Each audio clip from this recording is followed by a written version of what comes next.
Hey everybody, Zee Garcia here. Today we're going to be catching thugs and throwing them in jail while trying to make victory points, of course, in a roll and move game called Kartel.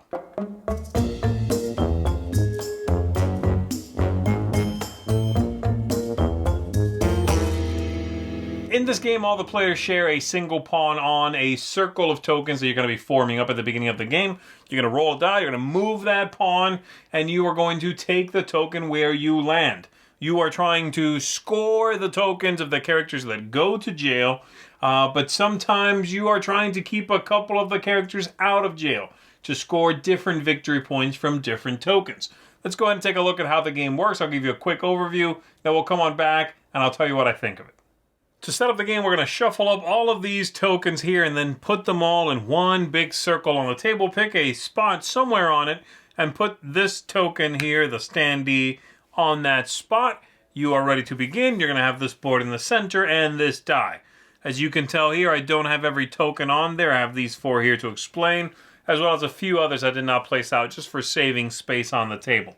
So what you are doing in the game is moving around this character here, collecting the tokens that he lands on, and then scoring those tokens, hopefully. There are three different tokens you're going to see out here. You've got these with the little characters, and these are informants. They are basically little thugs for the different characters. You're going to score victory points on these if that character gets put in jail. And so if the red character gets put in jail, he's right here right now, by the way, then you are going to get 2 victory points if you've got this. You're going to flip it over and score it at the end of the game. You've got these, which are bribes, and you're going to get these if the character does not end up in jail. It's going to be worth 3 victory points. If they do get caught, however, it does not penalize you, whereas these do. If you have these and this character does not go to jail, you are penalized. And then you've got the characters themselves, one in each color, and as they are caught, meaning this token ends on them, then they are going to be flipped over, removed from the circle, and put into jail there. There are 7 characters, i.e. 7 colors, and 5 of them are going to get caught. When the 5th one is caught, the game is going to be over, all right? So I'm going to set these aside for right now and explain how the rest of the game works. On your turn, you're going to take the die and you're going to roll it. And you can move up to that many spaces. So the character's here, he's facing that way. As you can see, he has a front and a back, so you know which way he's going. And I can move up to 3 spaces. I can move 1, 2, or 3. So let's say I choose to move 3. I'm going to go 1, 2, 3. On the 1 I stop, I take it, I remove it from the circle, and I put it in front of me. And the next player will go. They'll roll. They also roll the 3. They want this one. So they'll take that token, put it in front of themselves, and this is going to continue. Whenever you land on one of the characters, so let's say, it comes back to me, let's say it's just 2 players, I took that, goes back to them, and they took that one, and so on. Eventually, if this lands on this character, I choose to make it stop there, then this character goes to jail. And at that point, everyone who has any purple is going to flip it. So if you have their bribe token, again, you also flip that. But if you have their, their little characters, you flip them. And those are going to be worth victory points at the end of the game. However, if you had this one and had to flip it, you're losing 3 victory points for that. And from this point on, every time you take that color, you immediately take it and flip it and put it in front of you. This continues, as I said, going around until all 5 that can be held in prison here go to prison, and then everyone scores. So let's say I ended up with having the, let's say the orange guy went in, and I've got a couple of these that I'm scoring. There we go. And let's say the blue guy went in, and I've got a couple of these. But let's say the red guy never went in, and let's say the pink guy never went in, all right? And he's over here. So these 2 are the ones that did not make it. All the other ones got caught. At the end of the game, I'm going to score my pile here. And I'm going to have, this is everything I have in front of me. I'm scoring 1, 2, 3, 4, 5, 6, 7, 8, 9, 10, 11 points.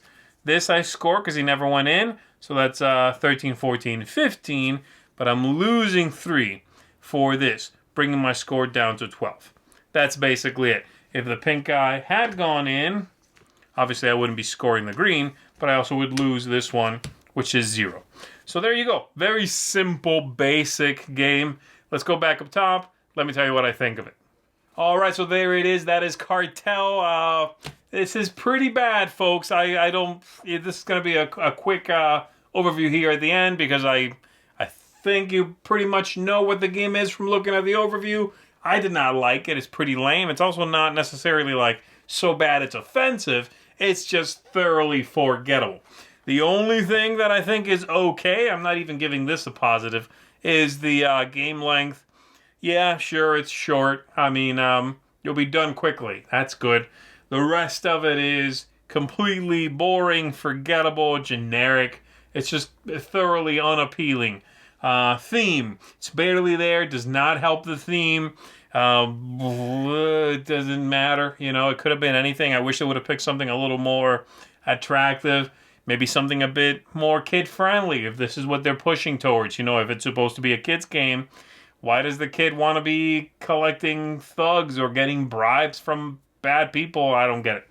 Aesthetics. The wooden pawn looks good. That one singular wooden pawn. Everything else is pretty cut rate kind of stuff. It's lame. You know, all the colors, the little symbols, the boxes, also kind of annoying. It's just nothing here is solid. Nothing feels good. Replayability is the exact same thing every time. There is very, very low replayability in this game. Ease of play, which you'd think might be a positive, because, come on, how much is going on in this game? But they don't make little choices to make it user-friendly. Things like putting different symbols on both sides of the tokens, for example. Like this little guy here. Let me find one that looks a little better. That one there with the two little dudes, they look happy on this side. It's the exact same image on this side.